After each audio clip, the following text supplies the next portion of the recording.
Entonces, una vez que yo termino de hacer esto, me dice aquí, ¿no es cierto?, el segundo encuentro. ¿Qué tengo que hacer? Debo tener un informe de planificación, porque yo tuve que hacer un informe de planificación antes de salir. Tengo que tener un informe de cómo fue el taller. Debo tener una carpeta fotográfica. Entonces, necesito ver de todos los atractivos que visité, los videos, etc. Tengo que ver un texto que evidencie el componente, la validación del componente 1. Entonces, no voy a traer el cartel, ¿no es cierto?, pero le tomo una foto, ¿sí? Y luego en el informe digo, bueno, esta fue la forma como validamos, ¿no es cierto? Se recomienda, dice, que los carteles vayan siendo entregados en el lugar, ¿sí? Esa es una de las cosas que generalmente dejamos en los territorios.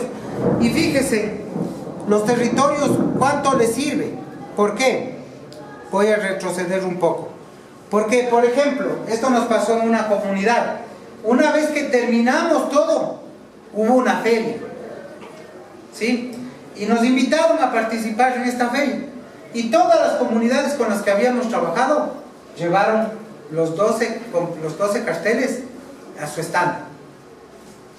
Y entonces había gente de la comunidad que, utilizando los carteles, explicaban cómo es su comunidad, ¿sí? Entonces generalmente esto lo dejamos en las escuelas o lo dejamos en un lugar del territorio, porque para ellos también les sirve como una manera de visualizarse, ¿no es cierto?, de reconocerse.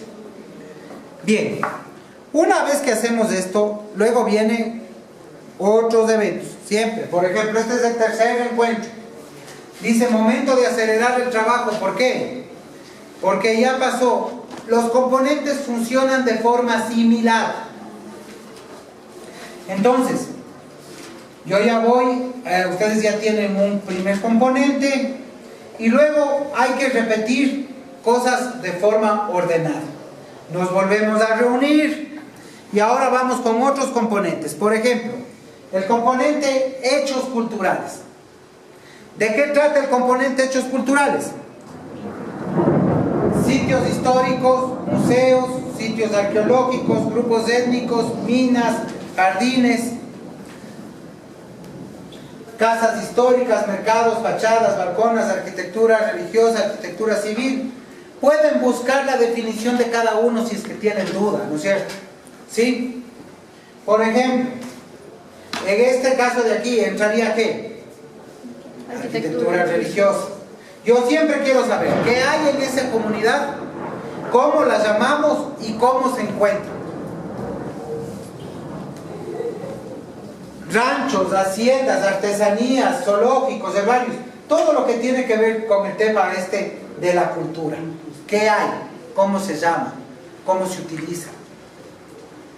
Una vez que terminamos descubrir qué hay, ¿qué es el segundo paso que debemos hacer?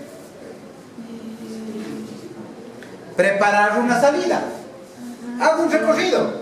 Vaya a verificar qué es lo que le contaron, dónde está, cómo está. A veces nosotros necesitamos, ese es el gran aporte que hacemos, ¿no? Porque nosotros aportamos con esta mirada de técnico. Y esa mirada de técnico es una mirada muy, muy grande, muy diferente. A veces a personas de comunidades que no han podido ni salir, que no han podido viajar, que no conocen Quito, que no conocen la capital de su país. Entonces ustedes con su mirada van descubriendo, ¿no es cierto? Hacemos el mapa, preparamos la bitácora, salimos con los documentos y volvemos a hacer lo mismo. Cada uno de las cosas que nos dijeron, armamos la bitácora.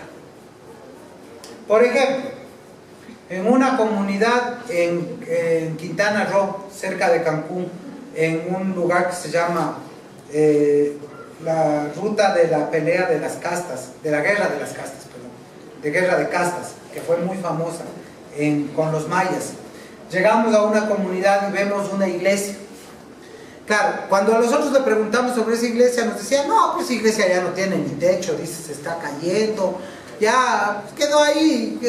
De la guerra de castas, había sido una gran hacienda, que tenía un grupo de indígenas que vivían ahí, pero luego de ese proceso ya se había disipado y todo.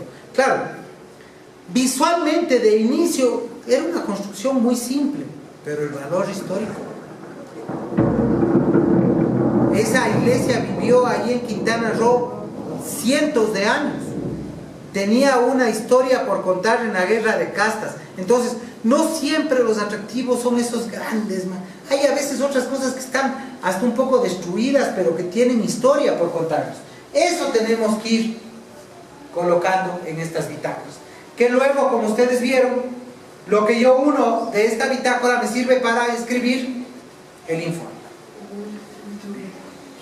Regreso, pregunto, cantidad de hechos culturales, calidad, quién los visita, qué acceso tienen. ¿Hay lugares similares en otras comunidades?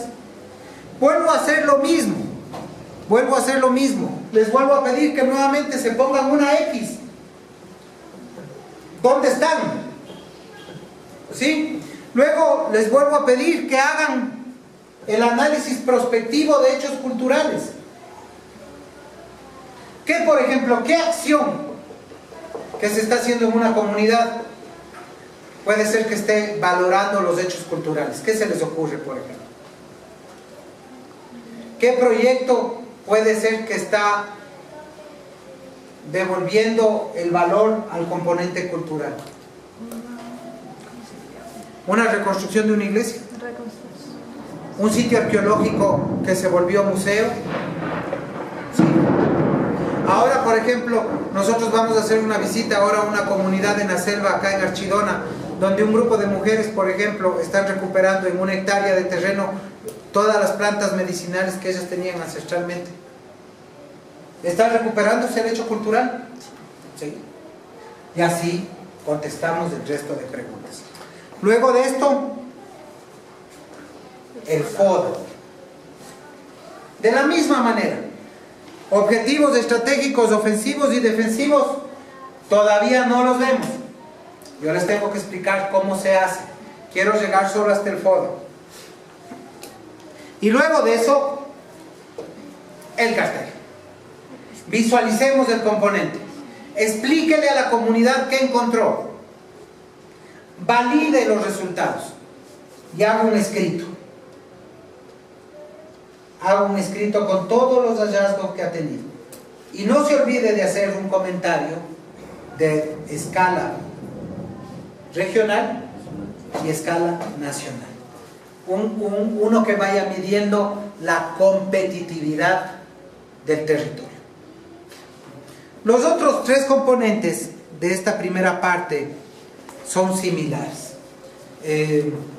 Está, por ejemplo, el componente gastronómico, donde pedimos sobre comidas locales, condimentos exclusivos, recetas, bebidas. ¿Qué comida, por ejemplo, en una comunidad? En una comunidad que visitábamos en Amazonía, ellos tenían un plato que era el aguado de caimán negro. Listo, ellos comían caimán. Listo. Entonces, recogimos esto.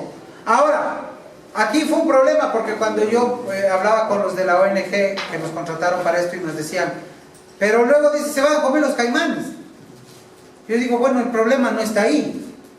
El problema, si es que nosotros quisiéramos hacer turísticamente este plato, ¿qué deberíamos hacer?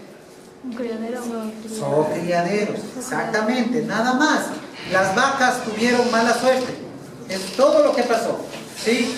Las vacas tuvieron una suerte, no sé, les quedaron viendo y dijeron, vamos a comer vaca, comen vaca. Entonces, podrían ser caimanes.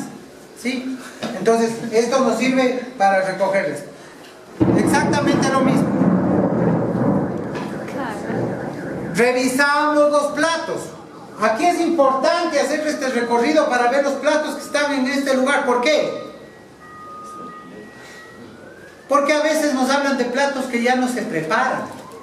En algunas comunidades nos hemos dado cuenta que nos hablan de platos que ya no están en la vida cultural de esa comunidad.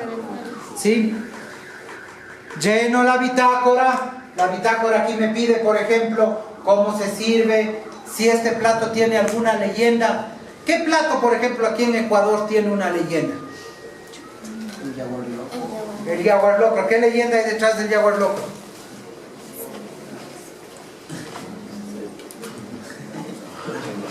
X, así como vamos a hacer como en Ecuador tiene talento, ¡bip! ¿No? La fanesca, ese es un plato con leyenda, tradiciones, ¿no es cierto? ¿Por qué? Un plato completamente vegetariano que abre la cuaresma, ¿sí? Luego dice cuáles son los ingredientes y el proceso de preparación. Y yo voy anotando todo esto para poner mi informe. De la misma manera, regreso con la comunidad, reviso, hago el análisis cualitativo, ¿sí? Ponen una X para indicarme en dónde creen que está su componente.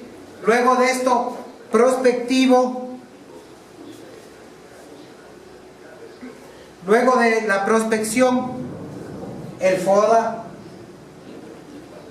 Objetivos estratégicos, ofensivos y defensivos que luego les explicaré.